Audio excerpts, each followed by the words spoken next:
तुलसी देव्यै प्रियायै केशवस्य च विष्णुभक्ति प्रदे देवी सत्यवत्यै नमो नमः।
ఈ యొక్క మానవ జన్మలోనే మనం యొక్క ఆత్మ సాక్షాత్కారాన్ని పొంది ఇక చావు, పుట్టుక, ముసల్తనం, రోగం దీని నుంచి మనం రక్షించి దీని నుంచి దూరమై ఈ యొక్క ఆధ్యాత్మిక, ఆది భౌతిక, ఆది దైవిక ఈ అన్ని క్లేశాల నుంచి, మన ద్వారా వచ్చేటువంటి కష్టాలు, మన శరీరం ద్వారా వచ్చేటువంటి కష్టాలు, ఇతరుల ద్వారా వచ్చే కష్టాలు, ప్రకృతి ద్వారా వచ్చే అన్ని దుఃఖాల నుంచి బయటపడి మనం తిరిగి ఈ యొక్క దేహం నుంచి బయటపడి మనం నిత్యధామమైనటువంటి యొక్క భగవంతుని యొక్క నివాసం, మన నిత్య నివాసమైనటువంటి యొక్క వైకుంఠానికి మనం వెళ్ళవచ్చు. నిజమైనటువంటి మనం ఆ భక్తియుక్త సేవ చేయడం ద్వారా వస్తుంది. ఇక భౌతిక ప్రపంచంలో సుఖం, దుఃఖంతో కూడుకున్నటువంటి ఇవన్నీ కూడా రెండు తాత్కాలికమైనవి. మరి నిజమైనటువంటి ఆనందం భగవంతుని సేవించడం ద్వారా వస్తుంది. అది యొక్క మానవ జన్మలో మనం తెలుసుకోవాలి. సో అందువల్ల ఇక వేదాలు అనేది ఇవ్వబడ్డాయి, అందువల్ల ఈ శాస్త్రాలు అనేది ఇవ్వబడ్డాయి, అందువల్ల భగవద్గీత ఇవ్వబడింది, అందువల్ల భాగవతం ఇవ్వబడింది, అందువల్ల భగవంతుని యొక్క నామం ఇవ్వబడింది. హరే కృష్ణ హరే కృష్ణ కృష్ణ కృష్ణ హరే హరే, హరే రామ రామ రామ హరే హరే. సో శ్రీల ప్రభుపాల వారు అంతర్జాతీయ కృష్ణ చైతన్య సంఘం అంటే ఇస్కాన్ యొక్క సంస్థాపకాచార్యులైన 1965లో ఆయన అమెరికా న్యూయార్క్ నగరానికి వెళ్ళేసి ఈ యొక్క అంతర్జాతీయ కృష్ణ చైతన్య సంఘాన్ని స్థాపించారు. ఆయన 108 దేశాల్లో ఈ యొక్క కృష్ణ చైతన్య సంస్థను, కృష్ణ చైతన్య ప్రచారాన్ని ఆయన ప్రచారం చేశారు. సో ఆయన యొక్క శ్రీల ప్రభుపాల వారు ఈ యొక్క అంతర్జాతీయ కృష్ణ చైతన్య సంఘ సంస్థాపకాచార్యులైన ఆయన యొక్క ఒక ఆశయం ఏమంటే తిరిగి ఈ యొక్క మన భారతీయ సంస్కృతిని, వైదిక సంస్కృతిని తిరిగి పునరుద్ధరించి తిరిగి ఈ యొక్క వర్ణాశ్రమ సముదాయాన్ని స్థాపించాలనేసి ఆయన యొక్క ముఖ్యమైనటువంటి ఒక కోరిక. ఆయన చెప్పారు 50% నేను చేశాను, ఇంకా 50% మిగిలి ఉంది అనేసి ఆయన శిష్యులకు అప్పగించారు ఈ యొక్క కార్యాన్ని. ఆయన 1977లో ఆయన లీల చాలించే సమయంలో కూడా ఆయన శిష్యులందరికీ కూడా ఆయన ప్రధాన ఉద్దేశంగా ఇచ్చారు, మనం ప్రపంచాన్నంతా కూడా ఈ యొక్క వైదిక సంస్కృతిని మార్చి అందరినీ కృష్ణ చైతన్యంలోకి తీసుకురావాలనే యొక్క కోరిక. సో ఆ యొక్క ఆదేశం ప్రకారమే ఈ యొక్క కూర్మ గ్రామ స్థాపన జరిగింది.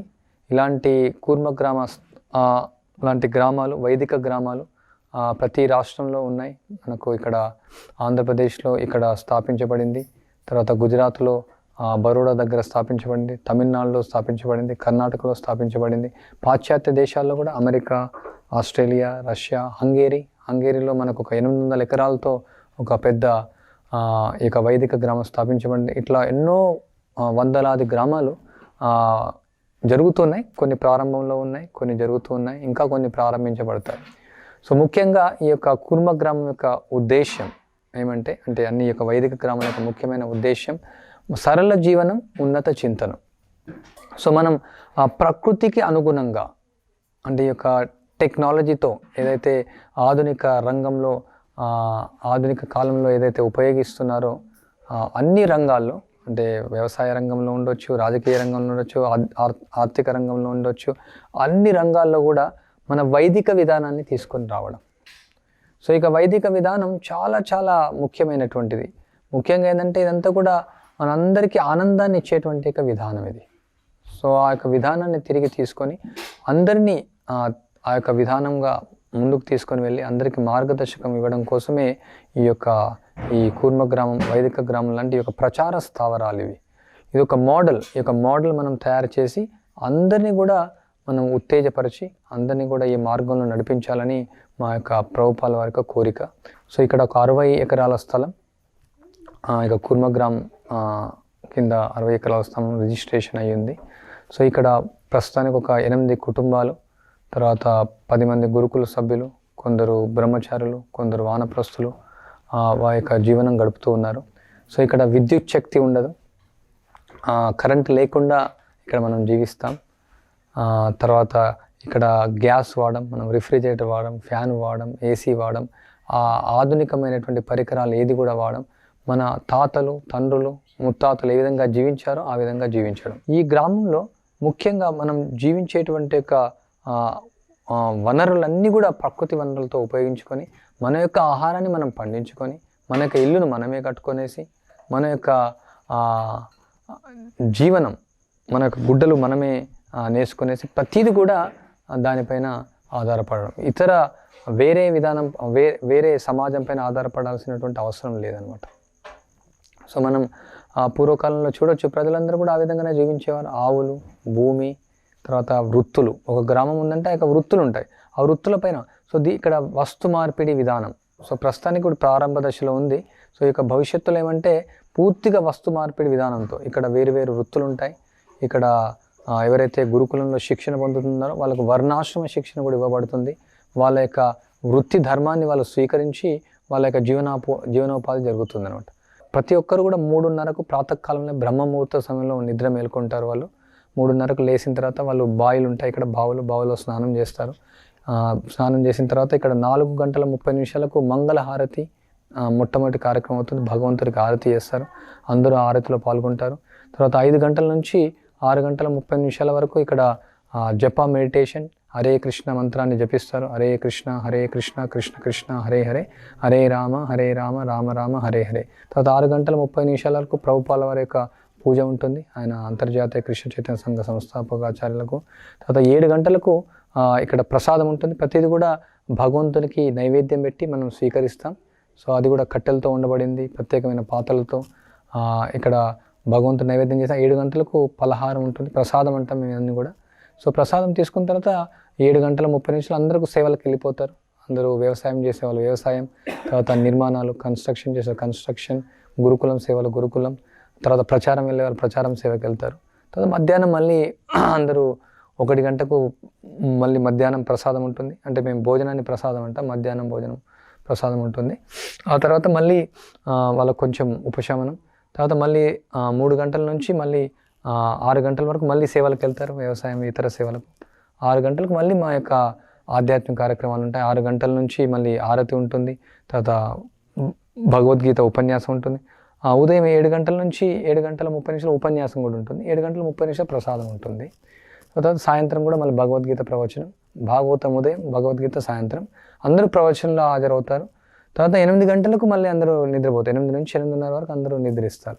సో చాలామంది ఏమనుకుంటారంటే ఇక్కడ ఆశ్రమంలో ఉన్నారు, వాళ్ళు ఏం ఊరికే పని లేక ఇక్కడ ఉన్నారు. ఆ విధంగా ప్రపంచానికి చూపిస్తారన్నమాట. వాళ్ళ వ్యవసాయం వాళ్ళ కుటుంబాన్నే పోషణ చేయకుండా ఇంకా అందులో వచ్చినటువంటి సగాన్ని, ఒక 100 బస్తాలు వాళ్ళకు ఒడ్లు పండాయి అనుకోండి, సో 50 బస్తాలు భగవంతుడికి ఇస్తారు, 50 బస్తాలు వాళ్ళు తీసుకుంటారు వాళ్ళ యొక్క కుటుంబ పోషణ కోసం.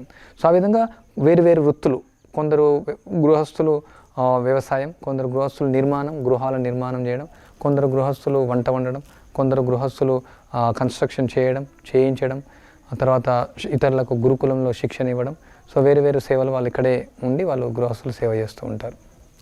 తర్వాత గురుకులంలో విద్యార్థులు వాళ్ళు ఉదయం మనతో పాటే 3:30కు లేస్తారు.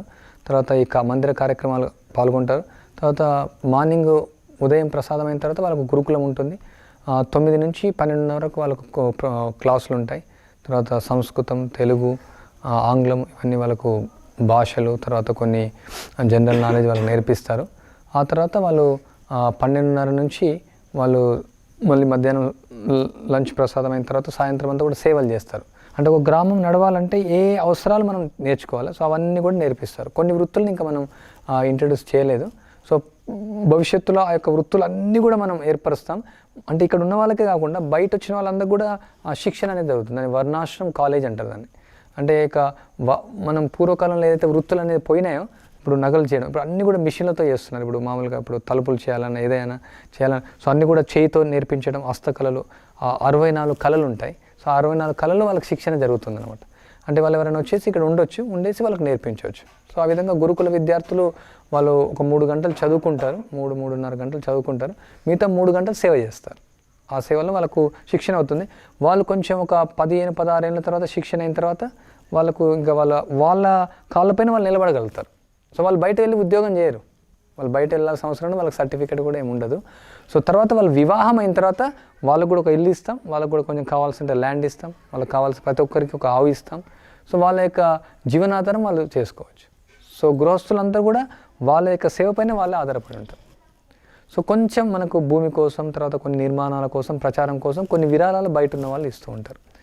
సో అది కొన్ని సంవత్సరాల వరకు మనం ఆధారపడతాం. బట్ కొన్ని సంవత్సరాలు అయిన తర్వాత ఇంకా మొత్తం మన యొక్క స్వయం సమృద్ధి అనమాట, దీనిపైన మనకు వచ్చేటువంటి వనరులపైనే మనం ఆధారపడాలి. సో ఈ విధంగా అన్ని రంగాల్లో, ఆర్థిక, రాజకీయ, సామాజిక అన్ని రంగాల్లో అసలు పర్ఫెక్షన్, పరిపూర్ణతను తీసుకురావడం అనమాట. హరే కృష్ణ.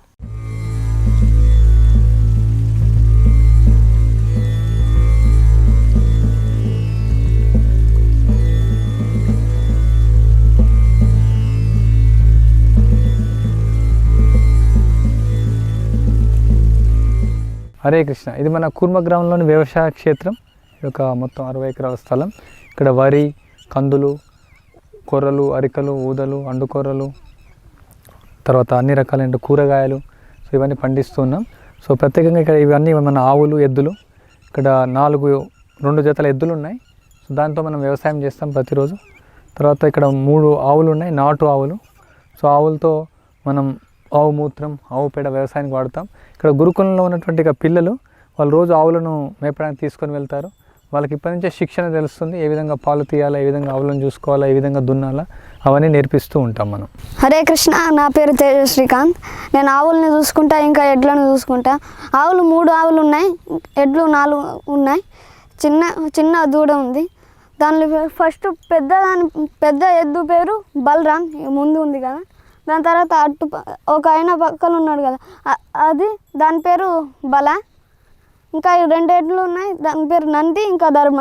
ఇంకా 3 ఆవులు ఉన్నాయి, అది సురభి, ఇది గంగ, యమున, అది ఒక దూడ. ఇంకా నేను గురుకులంలో చదువుకుంటాను. తర్వాత పొద్దున 6 నుంచి 10 దాకా నేను ఆవులను మేపుతాను, ఇంకా ఎడ్లను, దూడలను అన్నీ మేపుతాను. తర్వాత గోశాల క్లీనింగ్ కూడా చేస్తాను, గోశాలని శుభ్రపరుస్తాను. తర్వాత మధ్యాహ్నం 3 నుంచి 5:30 వరకు నేను మేపుతాను, అప్పుడు కూడా గోశాలను క్లీనింగ్ చేస్తాను. హరే కృష్ణ. నా పేరు శివానంద. మేము కడప నుంచి ఇక్కడ కూర్మ గ్రామంకు గత ఒక సంవత్సరం నుంచి వచ్చాము. ఇక్కడ ఉదయాన్నే 4:30కు లేచి మేము వారి భజనలు, కీర్తనలు చేసిన తర్వాత ఇక్కడ చాలా విభాగాలు ఉన్నాయి. అందులో ఒక వ్యవసాయం విభాగంలో నేను సేవ చేస్తున్నాను. ఇక్కడ ఆవులు, ఎడ్లతో మేము వ్యవసాయం చేస్తూ ఇక్కడ ఉదయం నుంచి సాయంకాలం వరకు ఇక్కడ ఉండే వ్యవసాయం చూసుకుంటూ ఇలాగా ఆనందంగా జీవిస్తున్నాం. 2 ఎకరాలు కందులు వేసాం, 1 ఎకరం కూరగాయలు, తర్వాత ఒక 6-7 ఎకరాల దాకా వరి పెట్టాం. ఇక్కడ చాలా ఆనందంగా ఉంటున్నాం. ఎందుకంటే మన పూర్వీకులు ఎలా జీవిస్తున్నారో మేము అలాగే ఉంటున్నాం. పూర్వీకులు అప్పుడు బావి నీళ్ళు తాగి 103-110 సంవత్సరాల దాకా బతికేవాళ్ళు. కానీ ఇప్పుడు మనం మినరల్ వాటర్ తాగేసి 40 సంవత్సరాలకే చాలా ఇబ్బంది పడుతున్నాం. చిన్నపిల్లలు చూసినట్లయితే చిన్నపిల్లలకు చాలా కళ్ళద్దాలు పెట్టుకుంటారు, చిన్నపిల్లలు వేసుకుని. అప్పుడు దీపాలు పెట్టుకొని ఎన్నో సంవత్సరాలు జీవించేవాళ్ళు. అలాగే ఇక్కడ జీవిస్తూ ఏ రసాయనాలు, ఏ కెమికల్స్ వేయకోకుండా మేము పంటలు పండించి అవి మేము తిని చాలా ఆరోగ్యంగా ఉంటూ అందరు చూసే విధంగా మేము సేవ చేస్తున్నాం. హరే కృష్ణ. హరే కృష్ణ. నా పేరు నరహరి నరసింహదాస్. పూర్వము మన భారతదేశంలో అన్ని గురుకుల విద్యాలయాలే ఉండేవి అనమాట. వేరే ఈ భౌతికమైన విద్య అంటే మన భారతీయులకు తెలియదు. కానీ ఎప్పుడైతే బ్రిటిష్ వారు రావడం జరిగిందో అంత ఈ భౌతిక విద్యను ప్రవేశపెట్టారు. ఇప్పుడు ఈ గురుకుల విద్యాలయం ఇక్కడ ప్రాముఖ్యత ఏంటంటే, ఈ గురుకుల విద్య ద్వారా వాళ్ళు నిజమైన జ్ఞానాన్ని, ఆ దివ్య జ్ఞానాన్ని పొందుతారు. ఇక్కడ హిందీ, ఇంగ్లీష్, తెలుగు, తర్వాత సంస్కృతం, ఈ భాషల్లో భగవద్గీత, భాగవతం, తర్వాత వేద విజ్ఞాన సారం సంబంధించిన పుస్తకాలు ప్రభుపాద వారు రాసినవి దాదాపు ఒక 100 పుస్తకాలు ఉన్నాయి. ఈ 100 పుస్తకాలు వారికి మొత్తం విద్యను అభ్యసించడానికి ఇవి పాఠ్యాంశాలుగా తీసుకున్నాం. చూడండి, ఇప్పుడు భౌతిక విద్యలో వాళ్ళు పాఠశాలలో చదువుతున్నారు. వాళ్ళు ఏమాత్రం సద్గుణాలు అలవడడం లేదు. వాళ్ళు చూడండి, చిన్నప్పటి నుండి కూడా అన్ని చెడు అలవాట్లతో ఉన్నారు.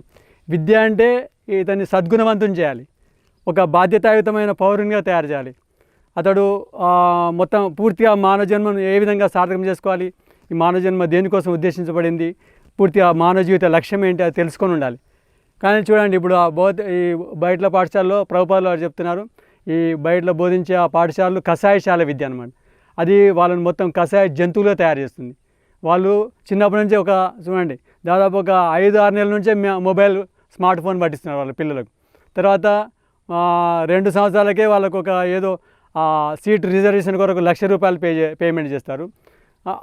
ఆ విద్య ద్వారా తర్వాత వాళ్ళు 3 సంవత్సరాల నుంచే ఏ విధంగా మొబైల్ ఆపరేట్ చేయాలి, ఏ విధంగా టీవీలు ఆపరేట్ చేయాలి, ఏ విధంగా కంప్యూటర్ ఆపరేట్ చేయాలి, అవే నేర్పిస్తున్నారు.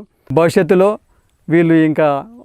వీళ్ళు సొంతంగా వీళ్ళే ఈ భగవద్గీత, భాగవతం, వేదిక కల్చర్ ప్రకారంగా జీవన విధానం ఏర్పరచుకొని ఇంకా అందరికీ, ప్రపంచానికి కూడా వీళ్ళు ఆదర్శవంతంగా వీళ్ళు ఉంటారు.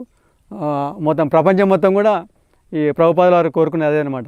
ప్రపంచం మొత్తం కూడా ఈ వర్ణాశ్రమ ధర్మ విధానం దీని ప్రకారంగా వాళ్ళు జీవన విధానం కొనసాగించాలి. అందుకోసం ఈ మొదట ప్రారంభం అంటే ఈ గురుకుల విద్యాలతోటి ప్రారంభమవుతాయి. వీళ్ళు భవిష్యత్తులో ఈ వర్ణాశ్రమ ధర్మ విధానాన్ని, ఈ వేదిక నాగరికతను మొత్తం అందరికీ చూపించడానికి ఆదర్శవంతంగా వీళ్ళు ఉండగలరు. అందరూ కూడా ఇక్కడ ఈ గ్రామాన్ని దర్శించి అన్ని గ్రామాలు కూడా ఈ విధంగా ఏర్పాటు చేసుకోవడానికి వాళ్ళకు ఒక ప్రోత్సాహకరమైన ఒక జీవన విధానం ఉంటుంది. అది చాలా చాలా ముఖ్యమైన ఇక్కడ నేర్పించడం జరుగుతుంది. అందుకోసం ప్రతి గ్రామంలో కూడా ఈ గురుకుల పాఠశాలను స్థాపించుకొని ఏ విధంగా మన ఆ జీవన విధానానికి ఉపయోగపడే విద్యను మాత్రం అభ్యసిస్తూ ఇక్కడ అదే నేర్పించడం జరుగుతుంది. మొదట మన భారతదేశంలో సహజ స్థితికి రావాలన్నమాట. ప్రతి గ్రామం కూడా ఈ విధంగా మన వేదిక గ్రామంగా తయారు కావాలి. ఆ వేద నాగరికతను ఆచరించాలి. భవిష్యత్తులో ప్రపంచానికి కూడా మొత్తం ఈ వేద నాగరికతను అందించి వాళ్ళు ఒక ఉన్నతమైన జీవనాన్ని ఆచరించే విధంగా వీళ్ళు ఆదర్శంగా నిలుస్తారు. హరే కృష్ణ. హరే కృష్ణ. నా పేరు కుంజ విహారీ. నేను 10 సంవత్సరాల నుంచి ఈ గురుకుల పాఠశాలలో విద్యను అభ్యసిస్తున్నాను. కౌమారమాచరేత్ ప్రాజ్ఞో ధర్మాన్ భాగవత అనిహ దుర్లభం మానుషం జన్మ తదప్యద్రువం అర్థదం. ప్రహ్లాద్ మహారాజ్ ఏం చెప్తున్నారంటే మనం 5 సంవత్సరాల వయసు నుంచే ఈ యొక్క భక్తిని ఆచరించాలి. శ్రవణం కీర్తనం విష్ణు స్మరణం పాదసేవనం అర్చనం వందనం దాస్యం సఖ్యమాత్మ నివేదనం. భగవంతుడి యొక్క కీర్తన చేయాలి, జపం చేయాలి, తర్వాత భగవద్గీత అధ్యయనం చేయాలి, భగవంతుని సేవ చేయాలి. అలా చేస్తూ భక్తిని చిన్నప్పటి నుంచే అభ్యసించాలని ప్రహ్లాద్ మహారాజ్ చెప్తున్నారు. ఇక్కడ నేను వ్యవసాయం నేర్చుకుంటున్నాను, తర్వాత ఇంగ్లీష్ నేర్చుకున్నాను, మ్యాథ్స్, తెలుగు, సంస్కృతము, ఇవన్నీ భాషలు ఇక్కడే నేర్చుకున్నాను. హరే కృష్ణ. నా పేరు శ్రీకాంత్ సిద్ధు. నేను ఇక్కడికి వచ్చి 1 సంవత్సరం అవుతుంది. ఉదయం లేవగానే భగవంతుని సేవ చేస్తా, తర్వాత మంగళారతి, తర్వాత జపం చేస్తా, తర్వాత కొంచెం సేవ ఉంటుంది, తర్వాత ప్రసాదం తీసుకుంటా, మళ్ళీ తర్వాత పాఠశాలలో చదువుకొని తర్వాత స్నానం చేసేసి ప్రసాదం తీసుకొని మళ్ళీ సేవలో చేస్తా. తర్వాత సంధ్య ఆరతి ఉంటుంది, అది అయిపోయిన తర్వాత ప్రవచనం ఉంటుంది, వినేసి ప్రశాంతి తీసుకొని పడుకుంటా. హతా శ్రీకృష్ణ నామాది నవవేద్ గ్రాయమేంద్రే సేవన్ముఖై జీవాదో స్వయమేవ స్ఫురత్యద. జడమైన ఇంద్రియులచే ఎవరును శ్రీకృష్ణుని యథార్థంగా అర్థం చేసుకోలేరు. బ్రహ్మచారి గురుకులే వసంతాంతో గురురితం ఆచరణ దాసవన్నీచో గురు శుద్ర సౌహృద. బ్రహ్మచారి పూర్తి ఇంద్రియ నిగ్రహం అభ్యసించవలను. వినయంతో ఆధ్యాత్మిక గురువుతో కలిసి వ్రతనిష్ఠుడై కేవలం గురువు యొక్క ఆదేశాలను పాటించి కేవలం గురుకులందు నీచమైన దాసుని వలె నివసించవలెను. హరే కృష్ణ. నా పేరు రాధాకృష్ణ చరణ్ దాస్. నేను ఇక్కడ కూర్మ గ్రామ వర్ణాశ్రమ సముదాయంలో ఇక్కడ నివసిస్తున్నాను నా కుటుంబంతో. సో గత సంవత్సరంన్నర నుంచి నేను ఇక్కడ నివసించడం జరుగుతుంది. దానికన్నా పూర్వం నేను హైదరాబాద్లో ఇన్ఫోసిస్లో పనిచేసేవాడిని. అక్కడ గట్కేసర్ దగ్గర ఉన్న ఇన్ఫోసిస్లో వర్క్ చేసేవాడిని. ఒక 10 సంవత్సరాలు వృత్తిలో పనిచేసిన తర్వాత శ్రీల ప్రభుపాదుల వారు ఇస్కాన్ సంఘ సంస్థాపకాచార్యులు, అలానే నా గురువర్యులైన పరమపూజ్య భక్తి వికాస స్వామి వారు కోరుకున్న ప్రకారంగా కృష్ణుడు భగవద్గీతలో చెప్పిన ప్రకారంగా చాతుర్వర్ణం మయా సృష్టం గుణకర్మ విభాగశః తస్య కర్తారమపి మాం విద్య కర్తారం అవ్యయం. సో ఈ ప్రకారంగా నా గురుదేవులు శ్రీల ప్రభుపాదుల వారు అలానే శ్రీకృష్ణుడు బోధించిన విధంగా సమాజంలో 4 భాగాలుగా ప్రజల్ని ఎప్పుడైతే మానవులు విభజించబడతారో వారు నలుగురు చేసే వాళ్ళు ఏ పని అయినా కూడా అది విష్ణువు అంటే కృష్ణ కేంద్రీకృతమవుతుందో అప్పుడు సమాజంలో ఎలాంటి అసమానతలు కానీ ఎక్కువ ప్రమాదాలు కానీ లేదా సమస్యలు కానీ ఏర్పడవు. సో ఈ 4 విభాగాలు ప్రస్తుతం కనుమెరుగైపోయినాయని చెప్పచ్చు. అంటే ఎలా అంటే బ్రాహ్మణుడు అవసరం, అంటే ఆధ్యాత్మిక జ్ఞానం బోధించడానికి ఒక విభాగం ఉండాలి. రెండో విభాగము ప్రజల్ని పాలించడానికి రాజు అంటే ప్రజల్ని పాలించే విభాగం క్షత్రియులు ఉండాలి. అలానే వైశ్యులు అంటే ఎవరైతే ఈ తినడానికి ఇల్లు తర్వాత బట్ట ఈ మూడిటికి సంబంధించిన వృత్తులు చేపట్టి ఈ మిగతా వాళ్ళకు వీళ్ళు ఇవన్నీ కూడా సమకూర్చే వైశ్య విభాగం ఉండాలి. అలానే వీళ్ళ అందరికీ కూడా ఈ పైన 3 వారికి సేవ చేయడానికి శూద్ర విభాగం ఉండాలి. ఈ 4 విభాగాలు ఎప్పుడైతే సమాజంలో నెలకొంటాయో సరైన విధంలో వీళ్ళందరూ భగవద్గీత యొక్క ఉద్దేశాలు అర్థమై ఉండాలి. సో ఇలా ఉన్నట్లయితే ఒకరొకరు మనుషులు ఒకరి మీద ఒకరు అసూయ పెరగదు, అందరు కూడా భగవంతుడి యొక్క సేవకులు అని పరస్పరం ఒకరికి ఒకరు ఆదరించుకుంటూ మర్యాద ఇస్తూ తన జీవనం వృత్తి కొనసాగిస్తూనే తన పిల్లలకి అదేవిధంగా మర్యాద అవి నేర్పిస్తూ పెరుగుతుంటారు. సో ఇది నాకు అర్థమయ్యి నేను ఇక్కడికి రావడం జరిగింది. నాకు 2 పిల్లలు, వాళ్ళతోటి ఇక్కడ రావడం జరిగింది. సో ఇక్కడ వచ్చిన తర్వాత నేను ఈ మొగ్గం నేయడము దీన్ని మొగ్గం అంటారు. సో నేను ఇక్కడ 2 విభాగాల్లో ఇక్కడ నేను సేవ చేయడం జరుగుతుంది. ఒకటి గురుకుల్ విద్యార్థులకి ఆశ్రమ టీచర్ లాగా నేను చేస్తున్నాను. ఆశ్రమ టీచర్ విభాగం ఒకటి, ఇంకొకటి ఈ మొగ్గం నేయడం. సో ఉదయం 3 గంటల అట్లా ఈ మొగ్గం నేస్తాను. సో ఇప్పుడు ఈ మొగ్గం గురించి మీకు కొంచెం వివరిస్తాను. ఇది సాధారణంగా ఇప్పుడు చాలా టెక్నాలజీ వచ్చింది బట్టలు తయారు చేయడానికి, కానీ కృష్ణుడు మనకు మానవులకి ఇచ్చింది ఏంటంటే తను ఏ విధంగా జీవించే విధానం కూడా తనే తెలియజేశాడు. ఇప్పుడు మీరు దీన్ని చూసినట్లయితే ఇక్కడ ఎలాంటి కరెంట్ కానీ ఎలాంటి టెక్నాలజీ కానీ వాడట్లేదు, కానీ కేవలము ఇప్పుడు చూడండి ఈ బట్ట తయారవుతుంది. ఇక్కడ ఈ బట్ట ఒక సన్నటి చిన్న చిన్న పోగులు అంటారు. ఇవి మీరు చూసినట్లయితే ఇవి ఏంటంటే ఇక్కడ మీరు చూసారా ఈ జాలల నుంచి ఈ పోగులు ఇటువైపు వచ్చి ఎప్పుడైతే మీరు దీన్ని ఒకదాన్ని చూపిస్తాను. ఇది మీరు చూడొచ్చు, దీన్ని నాడే అంటారు. దీంట్లో చిన్న ఇది దారం ఎక్కడైతే వస్తుందో దీన్ని కండే అంటారు. ఎప్పుడైతే ఈ నాడే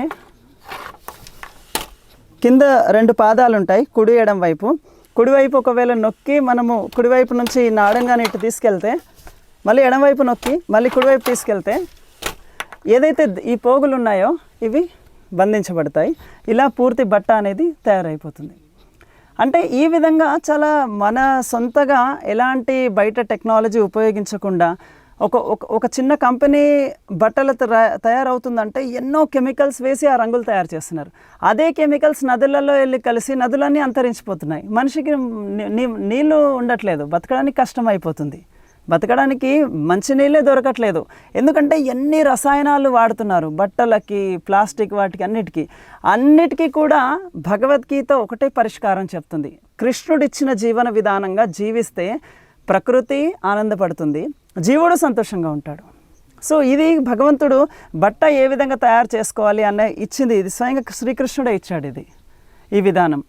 సో ఈ విధానం చూస్తే ఇది కేవలము ఇప్పుడు మీరు ఇది ధోతి, తర్వాత రేపు ఇంకా ప్రస్తుతం అయితే ధోతి చేస్తున్నాము, తర్వాత ఇలా గమ్చా అంటే టవల్స్ ఇలా అన్నీ చేసుకొని కూడా మా గ్రామంలో అంటే కూర్మ గ్రామంలోనే ఈ వస్త్రం మేము ఇప్పుడు కొందరు ధాన్యం పండిస్తున్నారు, కొందరు ఇల్లు కడుతున్నారు, కొందరు ఇటుకలు తయారు చేస్తున్నారు, కొందరు ఇంకా కుండలు తయారు చేస్తున్నారు, మేము ఈ బట్ట తయారు చేస్తాము. ఇలా అన్ని కుటుంబాల్లో తయారు చేసిన వస్తువులు కేవలం ఒకరినొకరు పరస్పరం మార్పిడి చేసుకొని జీవించవచ్చు.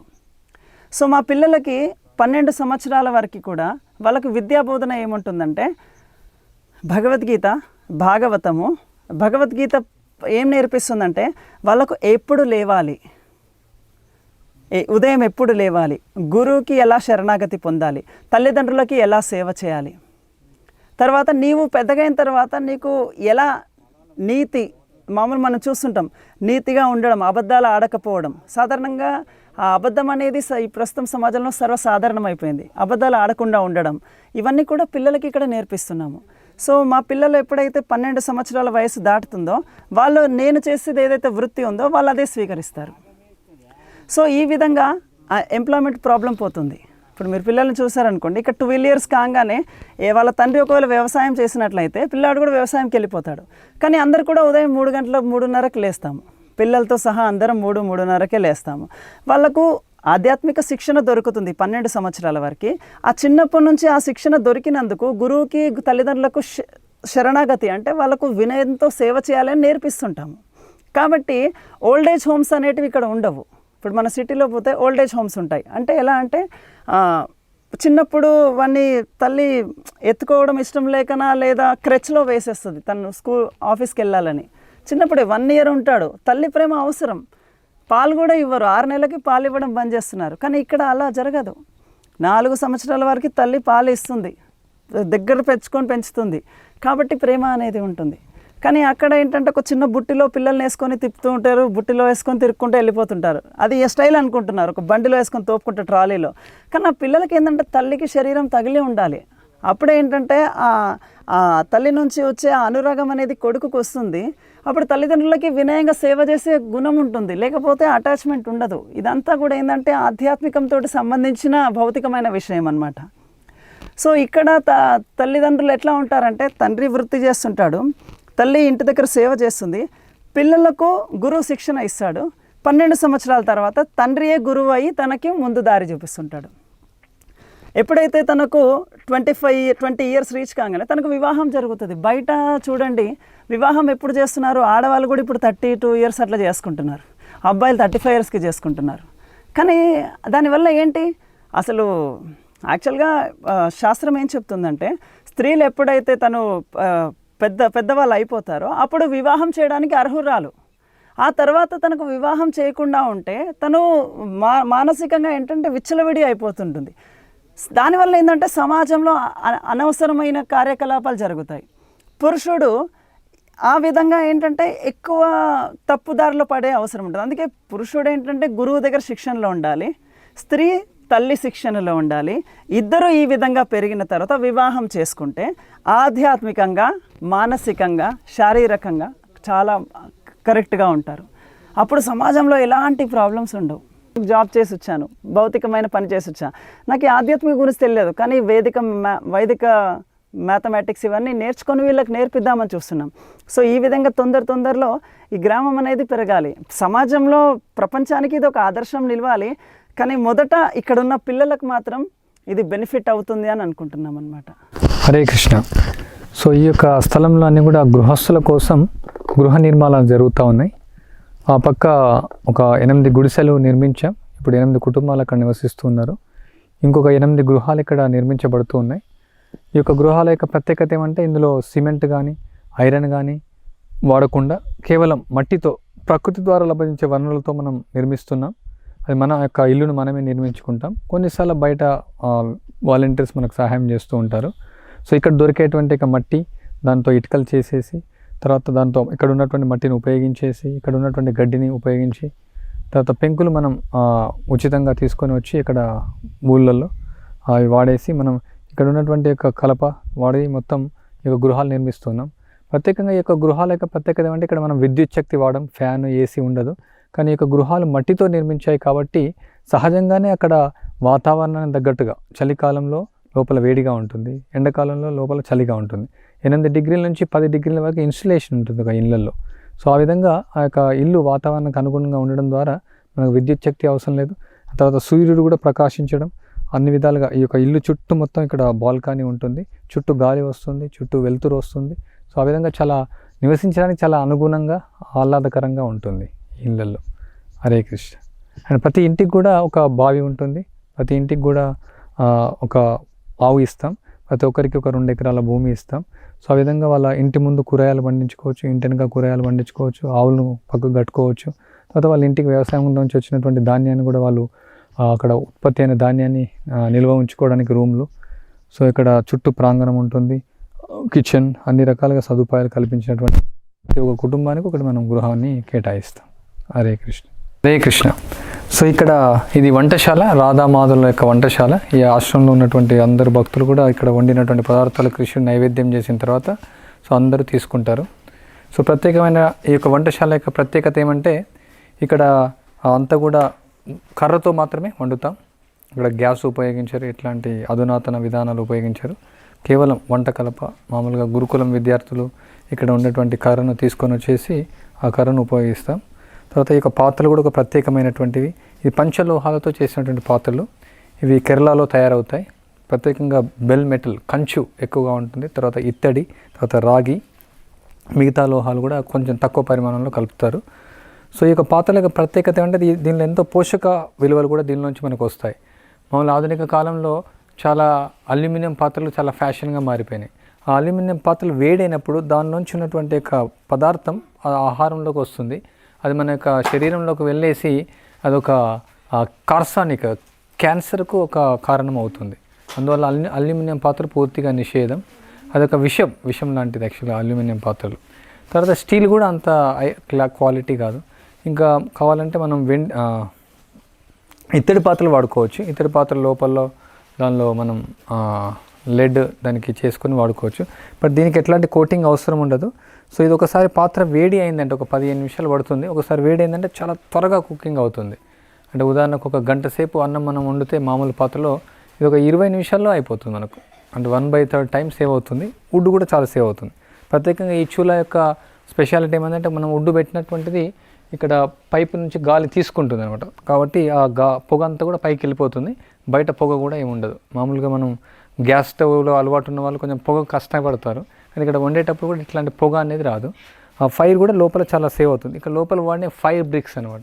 ఆ ఫైర్ బ్రిక్స్ వల్ల మనం దీనిపైన చేయి పెట్టినా కానీ చాలా కూల్గా ఉంటుందంట. ఈ వేడి కూడా బయటికి రాకుండా ఉంటుంది.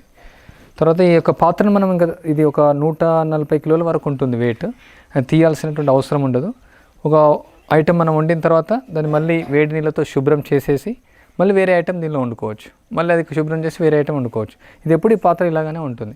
మనం ఎప్పుడో ఒక 6 నెలలకు 1 ఇయర్ కావాలని తీసేసి శుభ్రపరచుకొని మళ్ళీ దీనిపైన మనం చేసుకోవచ్చు. అండ్ ప్రతిరోజు దీనిపైన ఆవు పేడతో అలుకుతాం చుట్టూ ఈ పాత్ర. తర్వాత వంటగది ప్రతిరోజు అలకడం జరుగుతుంది. అండ్ తర్వాత ఇక్కడ మనం అన్నీ కూడా సహజమైనటువంటి పండినటువంటి వాడతాం. కెమికల్తో వండినటువంటి మనం వండం. ప్రతిది కూడా భగవంతునికి నైవేద్యం చేస్తాం. మనం రోజు తీసుకున్నటువంటి పదార్థం ఎల్లిపాయ మనం ఇక్కడ వాడడం. తర్వాత పుట్టగొడుగులు ఇట్లాంటి వస్తువులు వాడడం. మళ్ళీ కూరగాయలు అన్నీ తీసుకుంటాం. తర్వాత అన్నం కూడా మనం వడ్లను మనం మామూలుగా పూర్వకాలంలో దంచేవాళ్ళు, దంపుడు బియ్యం అనేవాళ్ళు. ప్రస్తుతానికి మనం ఇంకా అంత క్వాంటిటీలో చేయలేకపోతున్నాం. మామూలుగా మనం ఓన్లీ పొట్టు తీసేసి మాత్రం పాలిష్ అయినటువంటి బియ్యం మాత్రమే వాడతాం భగవంతుడికి. అందరం కూడా అదే తీసుకుంటాం. తర్వాత మజ్జిగ రోజు పెరుగు చిలికేసి తర్వాత దాంతో వెన్నతో నెయ్యి చేసుకుంటాం. తర్వాత మజ్జిగ రోజు తీసుకుంటాం. సో ప్రతిరోజు ఉదయం మేము 8 గంటలకు పలహారం ఉంటుంది, బ్రేక్ఫాస్ట్. ఉదయం కూరలు, అరికలు, ఊదలు, తర్వాత కిచిడి, తర్వాత పొంగల్ ఇట్లాంటి సింగిల్ ఐటమ్ ఉంటుంది ఒకటి. తర్వాత మధ్యాహ్నం అన్నము, పప్పు, కూర, వారానికి 1 రోజు 2 రోజులు స్వీట్ ఉంటుంది. తర్వాత మళ్ళీ సాయంత్రం మధ్యాహ్నం 1 గంటకు భోజనం అవుతుంది, లంచ్ ప్రసాదం ఉంటుంది. అందరికీ గంట కొడతారు. అందరూ వచ్చేసి ఆశ్రమ వాసులంతా తీసుకుంటారు. తర్వాత మళ్ళీ 5:30కు మళ్ళీ సాయంత్రం భోజనం ఉంటుంది. సాయంత్రం 5:30కు అయిపోతుంది. సంధ్య తర్వాత మామూలుగా ఆయుర్వేదం ప్రకారం కూడా తీసుకోకూడదు. సో కొందరు ఒకవేళ బయట వెళ్ళిన వాళ్ళు, ప్రచారం కోసం వెళ్ళిన వాళ్ళు కొంచెం తీసుకుంటారు. సాయంత్రం ఒకవేళ వాళ్ళకు ఆకలి అయిందంటే కొంచెం పాలు, పండ్లు అట్లాంటివి తీసుకుంటారు. ఇంకా సాయంత్రం నైట్ ఏం తినడం ఉండదు ఇంకా. ఎందుకంటే ఉదయం 3 గంటలకు 3:30కు లేస్తాం కాబట్టి. అండ్ ఇంకా ఇక్కడ వాడేటువంటి పండ్లు కానీ కూరలు కానీ ఇవన్నీ భోగా అంటారు. అంటే ప్రతి ఒక్క ఐటమ్ ఏదైనా వచ్చినా కానీ మనకు వచ్చినా ఇక్కడికి వస్తాయి. అంటే దీన్ని ఎవరు తాకరు అన్నమాట. దీన్ని మనం వండేటప్పుడు కూడా మామూలుగా హోటల్లాగా టేస్ట్ చూడడం, రుచి చూడడం ఉండదు. దానిలో మనం ఇంకా నేర్చుకోవాలంతే. అందులో వేసిందంటే ఇంకా భగవంతుడు నైవేద్యం అయిన తర్వాతనే దానిలో మనం తాకుతాం. అంటే ప్రతి ఒక్కరు కూడా స్నానం చేసిన తర్వాత ఇక్కడ వంటగదిలోకి వస్తారు. తర్వాత దీక్ష తీసుకొని 16 మాలలు జపం చేసి మంగళారతి ప్రోగ్రాం అటెండ్ అయ్యి కొన్ని నియమ నిబంధనలు వాళ్ళే మాత్రం ఈ వంటగదిలోకి వస్తారు. మామూలుగా ఇది ఒక గర్భగుడిలో ఎలా ఉంటుందో దీన్ని మడపల్లి అంటారు దీన్ని. సో ఇక భగవంతుడి యొక్క ఆలయంకు ఉన్నటువంటి ఎక్స్టెన్షన్ అనమాట ఇది. ప్రతి వస్తువు కూడా భోగా అని పరిగణిస్తాం ఇక్కడ. అది వెళ్ళిన తర్వాతనే ప్రసాదం అవుతుంది అనమాట. సో అందువల్ల ప్రతి ఐటెం కూడా భగవంతుడి కోసం తీసుకొని వస్తారు, వండుతాం, నైవేద్యం చేస్తాం, అది బయట అందరూ తీసుకుంటారు. అందరికీ పంచిపెట్టడం. ప్రతి ఆదివారం ఒక 100 మంది 200 మంది కూడా వస్తారు. వాళ్ళకు కూడా మనం ప్రసాదం వండి పెడతాం. వాళ్ళకు చాలామంది కూడా బియ్యము, తర్వాత పప్పులు, నెయ్యి, విరాళాలు కూడా తీసుకొని వస్తుంటారు. అది కూడా ఇక్కడే వాడి మనం ఊర్లు గ్రామాలు వెళ్ళేసి కూడా అది పంచిపెడుతూ ఉంటాం అందరికీ. సో కొన్నిసార్లు మనం ఇక్కడ వండి తీసుకెళ్తాం, కొన్నిసార్లు అక్కడే వండేసి ఇస్తాం. హరే కృష్ణ.